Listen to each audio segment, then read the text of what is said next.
Aujourd'hui, un film post-apocalyptique médiéval avec Christophe Lambert.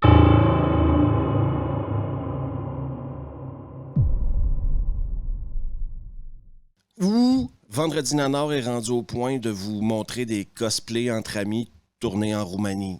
De 1999, Beowulf. Et ça commence maintenant.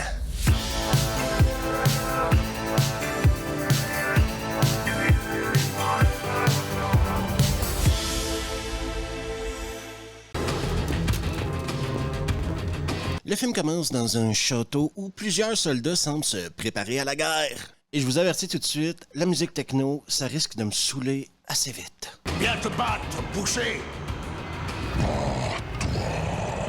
En fin de compte, on est transporté maintenant à l'extérieur du château, complètement ailleurs, où une fille est sur le point de se faire décapiter par la lame la plus sale au monde. Mais ça, c'était avant qu'un homme aux cheveux peroxydés se pointe et leur demande de la détacher. Détachez-la. Elle est de l'avant-poste. Un homme, bien sûr, accompagné de ses arbalètes. Sérieux, le techno dans du post-apo médiéval fantastique, est-ce que c'était vraiment nécessaire? Malgré tout, Cricri à 100 contre 1, ça demeure Cricri, quoi. Et Cricri, il est trop fort. Et quand tu mets une femme à moitié à poil, c'est sûr que Cricri va la sauver. Non, ça fait partie de son contrat, ça, sauver les femmes à moitié à poil. Prends-la et va-t'en. Merci. Donc, il va prendre la brunette, la mettre sur son cheval et se diriger tranquillement vers le château. Sauf que la brunette a tellement la chiasse de se retrouver au château qu'elle va décider de se casser. Donc, à quelque part, il l'a sauvé pour absolument rien. Et tout ce qu'on a vu depuis le début du film servait à rien. C'est toujours un signe encourageant quand tu regardes un film et que tu te rends compte que les 10 premières minutes servaient à rien. On a maintenant le droit à des dialogues dignes d'un film de Christophe Lambert. Digne d'un vendredi. Qui es-tu et qu'est-ce que tu veux? Je m'appelle Beowulf et j'ai besoin de me reposer et de me restaurer. Donc Beowulf rentre dans le château et va tout de suite rencontrer le roi. Le roi, bien sûr, va lui demander « Mais Beowulf, que fais-tu ici? » Demande à Cricri et Cricri te répondra. Alors, qu'est-ce qui t'amène? Les ténèbres. Le pire présentement, c'est qu'il reste 75 minutes au film. Et 75 minutes d'un mauvais cosplay filmé comme un mauvais épisode de Xena, eh ben c'est long. Sinon, Beowulf rencontre maintenant Kira et il y a vraiment une tension sexuelle à couper au couteau, ok? Tu prétends que tu es venu ici pour combattre la bête. Je ne prétends rien.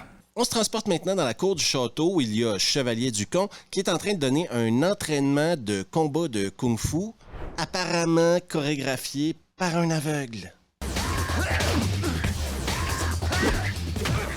Durant le repas, je me rends compte que les plats d'aluminium utilisés dans le film sont exactement les mêmes que quand je me commande un tikka misala. Passons à autre chose parce que Cricri a un pressentiment. Est-ce que vous le sentez?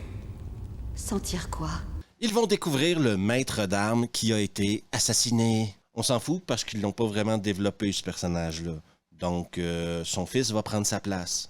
Et c'est à ce moment-là que Kira a également une révélation. Elle se rend compte que Cricri est là pour tuer le mal. Tu la sens. Tu la devines. Et là, t'as Chevalier Ducon qui veut se battre avec Cricri parce que lui, il est amoureux de Kira et il voit que Kira a la chatte qui pique pour Cricri. Sauf que Cricri va lui donner un avertissement clair, net et précis. Ne tente pas trop le diable, Roland. Reste bien sur tes gardes. Et là, je me dis qu'à un moment donné, les producteurs et le réalisateur ont eu une rencontre, OK? Ils se sont dit, faut trouver le moyen de rendre ce film-là un peu plus excitant. Le réalisateur les a regardés et leur a dit, moi, j'ai une idée. Et là, il leur a demandé, est-ce que vous avez le budget pour qu'une fille se monte les nibards? Et c'est pour ça, peut-être, qu'aujourd'hui, dans ce film-là, on a une scène de nibards, qui n'est pas une scène gratuite, parce que tout le monde est payé pour montrer ses nibards dans les films, mais qui est une scène vachement inutile. C'est bientôt fini, mon amour. Et maintenant, c'est au maître d'armes d'être témoin d'une attaque de la bête. Cricri, lui, a bien sûr un cliché sous la main. Elle est venue en plein jour cette fois. Je crois qu'elle en a assez de s'amuser. Salut toi. Savais-tu que selon l'Organisation mondiale de la santé, les abonnés de revues avaient 53% moins de chances de choper des gonorrhées, des chlamydia, de l'herpès grimpant lorsqu'ils voyagent dans les pays de l'Est. Grâce à leur expérience en nanardise et grâce à l'expérience de gens comme Christophe Lambert et Steven Seagal, les abonnés de revues savent où et où ne pas aller. Alors n'hésite surtout pas à t'abonner, juste ici, à laisser un pouce, à activer les notifs et à partager la vidéo avec tes amis. On retourne maintenant à Beowulf. Moi, je suis un énorme fan des scènes où des mecs s'arment et se préparent au combat, OK? Mais dès que tu mets ce genre de musique techno-là par-dessus une scène de mecs qui s'arment, tu viens de me perdre. Oh boy, maintenant il y a des haut-parleurs! Des haut-parleurs! Dans un futur post-apo fantastique, des haut-parleurs. Toutes les portes sont verrouillées. Et là, il y a un massacre dans le château. Les femmes et les enfants vont se faire massacrer, mais ils vont pas nous le montrer. Oui, ça, c'est un choix artistique, comprenez-vous? Pourquoi nous montrer une scène qui aurait pu être importante dans le développement des personnages? Vous pensez qu'un film arrive le vendredi sur ma chaîne par hasard, là? Et enfin, la créature va les attaquer. Faut effectivement s'attacher au niveau des effets numériques. Le terme « pourri » prend tout son sens. Cricri se fait blesser et c'est la panique. La créature décide de se casser sans finir ce qu'elle avait commencé. Et Cricri, lui, se retrouve au pieu. Chevalier Ducon prend son courage à deux mains et décide d'avouer son amour à Kira. Et avouer que vous auriez mis exactement le même son. J'ai toujours été amoureux de toi. Et comme payer pour qu'une femme se mette à poil dans un film, ben, ça coûte cher, il décide de réutiliser exactement la même scène que plus tôt, mais maintenant. Pareil, image par image. C'est du copier-coller. Le lendemain, Beowulf est tout neuf. En fait, je cicatrise vite. C'est insuffisant. C'est tout ce que je peux dire. Donc, il cicatrise vite, et c'est tout ce qu'il peut dire. Parce qu'il n'a pas le temps de l'expliquer. Et ça, faire dire à ton personnage qu'il n'a pas le temps d'expliquer pourquoi c'est un être magique, c'est comme si on nous disait à nous, en tant que spectateurs, « Ferme ta gueule, c'est magique ». À quelque part, respect. C'est parce que j'ai pas le temps de l'expliquer. Alors que Cricri est sur le point de confronter la bête, Kira se pointe avec son décolleté et décide de parler à Cricri du soir où elle a tué son mari. Charmant. La bête n'a rien à voir avec ton mari. Ce film-là est réellement un enchaînement de scènes qui mènent nulle part. Parce que quelques secondes après qu'elle ait ouvert son cœur à Cricri sur le fait qu'elle a tué son mari, elle se retrouve avec son père, le roi, en train de discuter de trucs qu'on se fout. On n'a aucune idée de quoi il parle, quoi. Est-ce que c'est parce qu'il couche avec la blonde dans ses rêves la nuit? Est-ce que c'est parce que son château est envahi par le mal? On le sait pas, on comprend pas, mais apparemment, c'est pas important. J'ai commis des erreurs. Sinon, Cricri, toujours à la recherche de la bête, se retrouvera dans le sous-sol avec de l'eau jusqu'aux chevilles. On aura donc le droit à un combat de t-shirt mouillé, pas celui qu'on voulait, mais celui qu'on mérite. Laissez-moi vous dire que la doubleur de Christophe Lambert n'a pas chômé sur ce tournage. Et là, je vous avertis, on est dans un moment de tension extrême dans ce film-là. Tellement que Cricri sort le couteau à raclette et tue la bête. Ben, il la tue pas vraiment, mais en tout cas, il monte en haut avec son bras. Et là, ils sont tout contents et ils vont aller mettre le bras de la bête aux portes du château.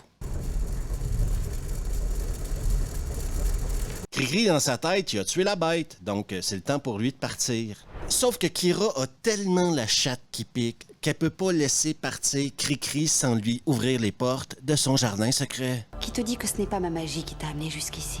La blonde décide d'aller parler à Chevalier Ducon. Tu es bien plus viril que cet homme. Et pendant ce temps-là, maintenant que Cricri a le sac vide, il décide d'ouvrir son cœur à Kira. Il va lui expliquer qu'il est le fils d'un démon. Je vous ferai pas la légende de Beowulf au complet. Là. Si ça vous intéresse, elle se trouve assez facilement sur Internet. Disons que la version de Cricri est une adaptation qui a pris énormément de liberté. Je veux savoir. Il a quand même pas trop le temps de parler parce qu'il a un pressentiment. Qu'est-ce qu'il y a? Tu me fais peur.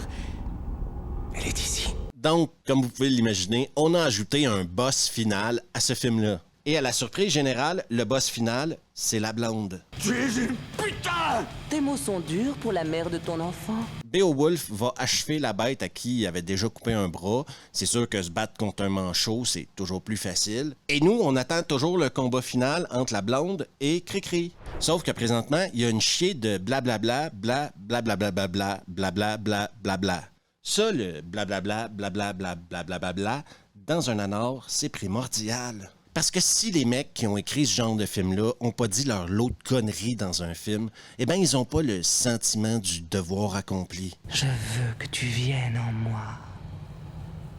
Mais bon, je m'excuse d'avance pour vos yeux.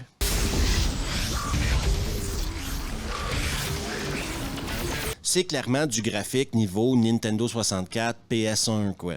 Disons qu'on peut être honnête en disant qu'on a fait beaucoup de chemin depuis 1999. Et on y va mollo sur les pirouettes, Cricri n'est plus un jeune homme, hein?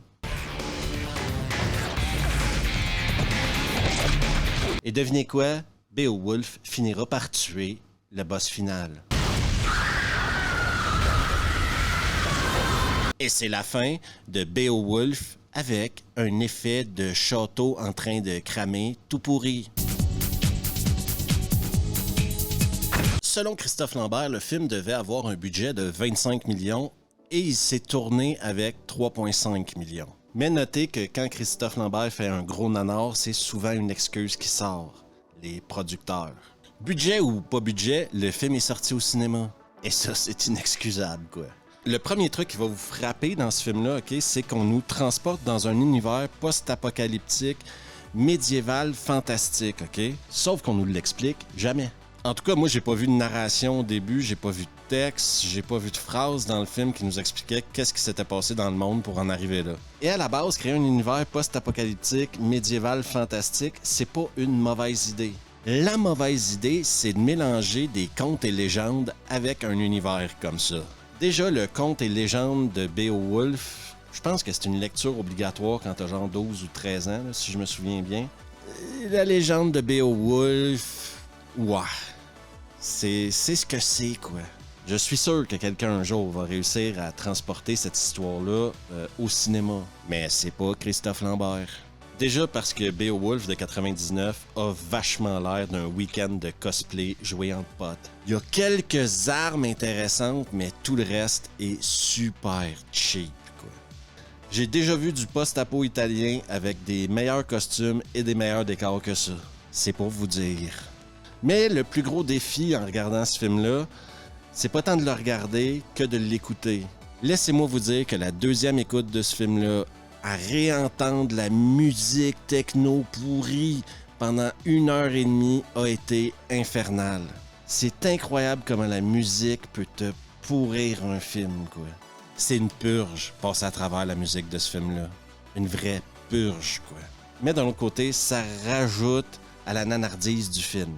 Parce que si tu prends la musique, le jeu d'acteurs, parce qu'ils sont tous plus pourris les uns que les autres et ils ont tous l'air de s'en foutre carrément d'être là, le montage, faut suivre, hein? Faut pas louper trop ce qui se passe parce que le montage est assez chaotique.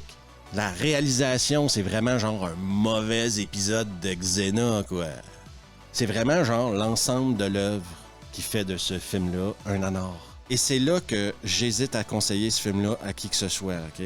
Déjà, je pense qu'il faut que vous soyez fan de nanar pour apprécier ce film-là. Ensuite, je dirais que les super méga turbo fans de post-apo médiéval fantastique, ils trouveront peut-être quelque chose qui aura du sens dans leur tête. Mais tout le reste, là, tenez-vous loin de ce film-là. Il y a 25 000 meilleures manières de passer 1h30 de votre vie. Et laissez-moi vous dire que c'est pas 1h30 qui passe vite. Hein. Non, c'est pénible. Pendant un moment, j'ai même pensé mettre ce film-là dans Dimanche Navet. C'est vraiment quand je l'ai regardé la deuxième fois que je me suis dit « C'est trop con pour aller à Dimanche Navet. Tu peux pas punir la connerie, Steve. Assume ce que c'est du gros nanar débile avec Christophe Lambert. » Je le sais, j'ai un grand cœur. Si vous avez le temps, n'oubliez pas d'aller faire un tour sur Revue le podcast. Il y a un épisode qui est sorti hier. Pour des vidéos sans publicité, non censurées et exclusives, eh bien, c'est sur Patreon que ça se passe et le lien est ici et dans la description. Et toi qui n'es toujours pas abonné à YouTube, n'hésite surtout pas à le faire. Juste ici, laisse un pouce, activer les notifs et partager la vidéo avec tes potes. On se revoit bien sûr la prochaine fois.